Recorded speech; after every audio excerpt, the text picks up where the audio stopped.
Hi friends, இன்னைக்கு டோர்மேண்ட் அப்படின்ற வார்த்தைக்கு தமிழ் என்ன சொல்லுவாங்கன்னு பார்க்கலாம்.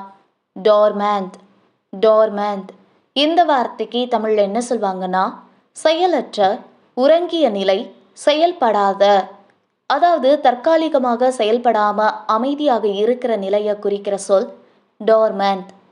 இன்னும் நல்லா புரிஞ்சுக்கிறதுக்காக நம்ம ரெண்டு எக்ஸாம்பிள்ஸ் பார்க்கலாம். First example, The volcano has been dormant for years.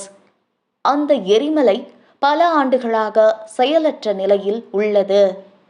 Second example, The project remained dormant due to lack of funds.